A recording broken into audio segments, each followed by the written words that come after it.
Hello friends, welcome to Solution Exam. Today we are going to see the problem related with prestressed concrete in the topic of shear and torsional resistance of the prestressed concrete members. So the problem is a prestressed concrete beam span, that is L, equal to 10 meter of rectangular section, that is 120 mm wide, that is B equal to 120 mm, then depth D equal to 300 mm, is axially prestressed by the cable carrying an effective force of, the force is 180 kN. So the beam supports the total uniformly distributed load of 5 kN per meter, which includes the self weight of the hammer.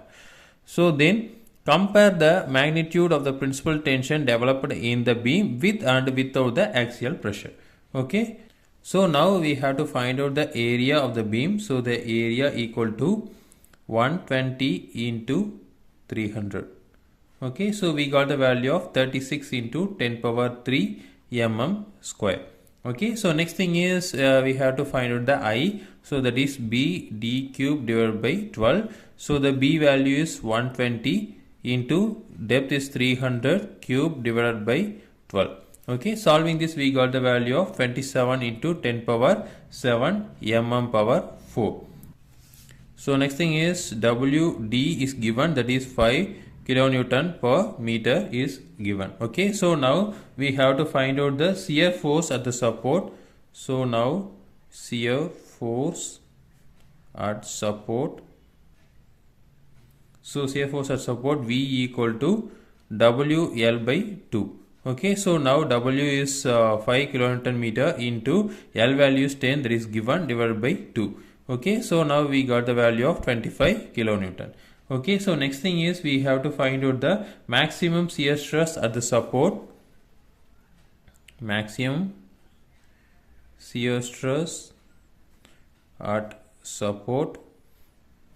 So maximum shear stress tau V equal to, the formula is 3V divided by 2 into B into H.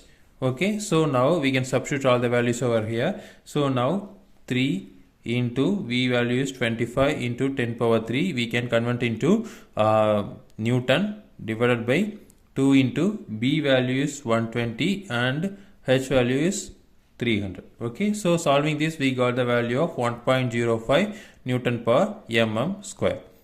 Okay, so here we convert into kilonewton to Newton, so we can put Newton per mm square. Okay, so next thing is we can find out the principal stresses.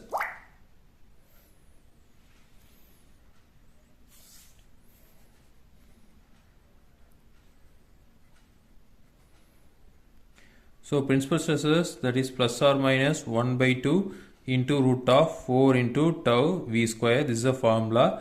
Okay, so now we can take plus or minus tau V equal to 1.05 Newton per mm square. So that is compression and tension.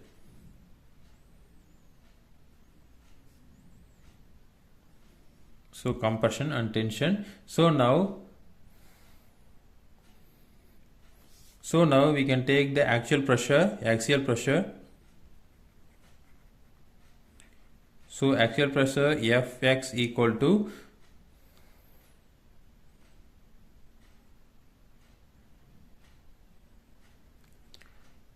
force by area. Okay, so the force is given, that is 180 into 10 power 3, we can convert it to kilonewton into Newton, so divided by area. So area we found out 36 into 10 power 3. Okay, so now we got the value of 5 Newton per mm square. Okay, so this is the Fx value, that is axial pressure value. Okay, so next thing is we have to find out the maximum and the minimum principal stress. So now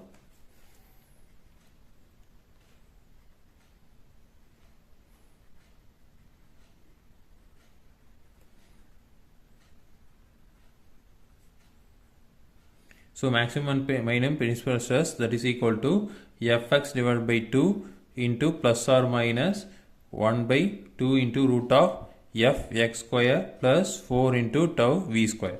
Okay, so now we can substitute all the values over here. So now we can substitute 5 divided by 2, that is Fx value is 5 divided by 2, again plus or minus 1 by 2 into root of 5 square plus 4 into, so tau v value we found out 1.05 square.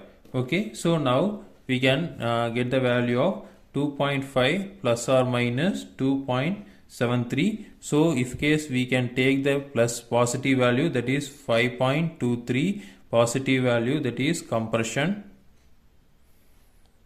So if case we can take the minus value, that is minimum principal stress, that is equal to minus 0.23 Newton per mm square, that is tension.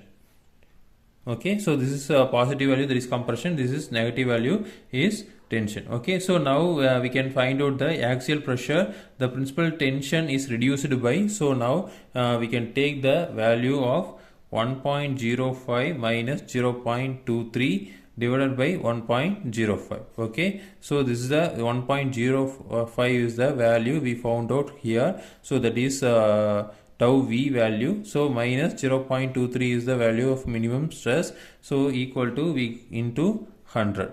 Okay, so now we got the value of 78%. Okay, so 78% is the answer. Okay, so this is the method we can solve the problem. Again, we'll see next video. Thank you.